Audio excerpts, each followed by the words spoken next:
have an open mind? Can you suspend judgment for a moment? Most people can't. But what if your job depends on it?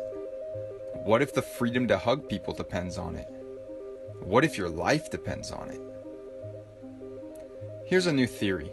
First, consider that we live in a world where everything is toxic. The soil, the water, the air, our food, even our medicines are toxic. Even stress can be toxic. Now imagine that all these toxins are poisonous to us on a cellular level. Imagine that our cells have a defense and respond to this situation. Poisoned genetic material, either RNA or DNA, is packaged up and sent out of the cell in tiny balls of protein. Let's call these balls of genetic material exosomes. Let's imagine that exosomes can act as messages to alert other cells of a particular poison, and so all throughout the body, more and more cells package up the poisoned material and release it. Also, at certain times of the year due to temperature cycles, humans tend to purge a high number of these poisoned genetic materials out of the body, resulting in symptoms of illness. These exosomes neither cause illness nor are they infectious, though they do appear to spread throughout the body. Now, that's exosome theory. Let's move on to the established theory of viruses. Viruses are generally regarded as not alive. They have no cellular structure and do not reproduce on their own, though we do have trillions of them inside our bodies. They are tiny bits of genetic material, either RNA or DNA, packaged in tiny protein balls that appear to exit and enter cells.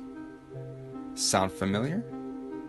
We believe that some of these entities are infectious and pathogenic, transmitting amongst humans and reproducing inside our bodies, causing illness and death. So let's look at the situation for this coronavirus and compare what is happening to these two theories.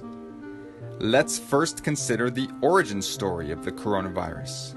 A group of people had a respiratory illness unresolved by antibiotics, so medical officials began looking, of course, for a virus. What they eventually found under the electron microscope were small protein balls being excreted by the cell. Okay, first comparison. This would make sense in both exosome theory and virus theory. Then they searched for and found an RNA fragment that they had not seen before in some of these patients. This would make sense in both exosome theory and virus theory. Now, they did not prove that they could infect somebody or an animal with a purified form of this so-called virus. They simply assumed that this RNA fragment was the cause of the illness they saw in some patients, and they assumed it was contagious. So do you know how the tests work? It's not a binary test, like a pregnancy test. It's called a PCR test, and it involves amplifying genetic material by doubling it in dozens of cycles until you have billions or trillions of the original molecules, and then using those results to determine if you have enough of the identified RNA fragment to be considered positive. Here's the thing. At a certain point of amplification, every single person would test positive. They use an arbitrary cutoff point where they stop doubling the material. That cutoff point is different amongst different tests for COVID-19. In fact, there were 10 different cutoff points amongst the 33 tests approved by the FDA. Seems a little strange, right? You might find it interesting that the Nobel Prize-winning inventor of the test did not believe it should be used to diagnose infectious illness. And perhaps you've heard about some of the problems with the test, such as the high rate of false positives. But in any case, let's say that after 37 times of doubling a specific genetic material they found in your body, they determine that you have enough of the RNA they are looking for to be considered positive. This could make sense in both exosome theory and virus theory. But clearly there are clusters of people getting ill. Look at New York City. It must be a virus. However, if you are being poisoned by something in your environment, it's likely people near you are too. And if we commonly purge these poisons during specific times of the year, many people may have symptoms of illness all at once. This fits either theory. Now, here's where things get interesting.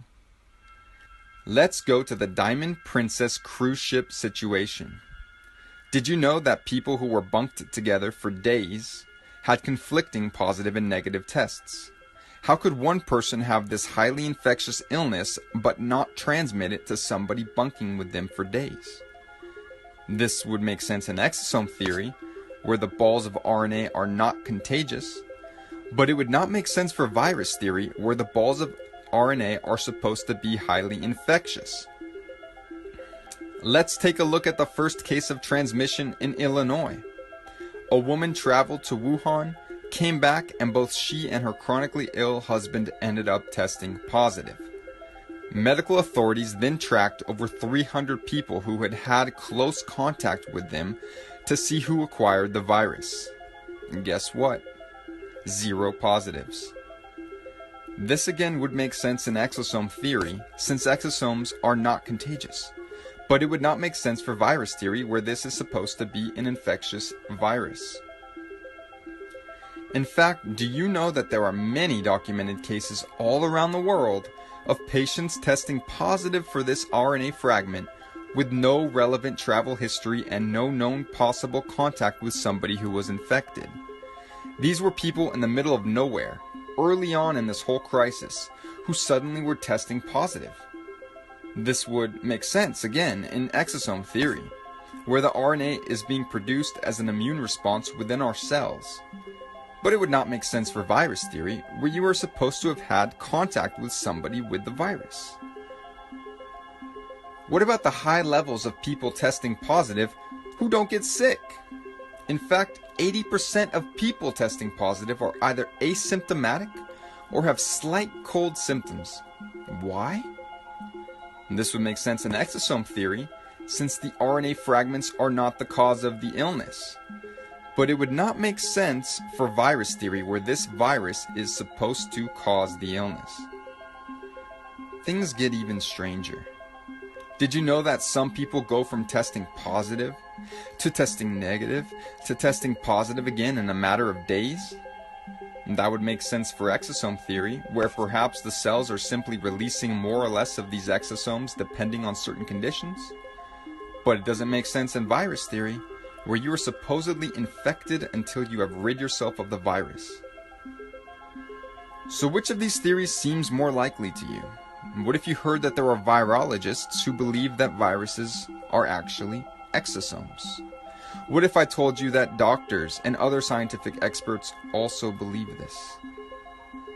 Ultimately, regardless of which theory you believe in at this point, the established infectious virus theory or the emerging theory of exosomes, how confident are you in the PCR test? Are you really interested in having your life hinge on the results you get from this potentially meaningless test? Do you want your loved ones tested? Do you want to be tested? Or shall we perhaps refuse the test?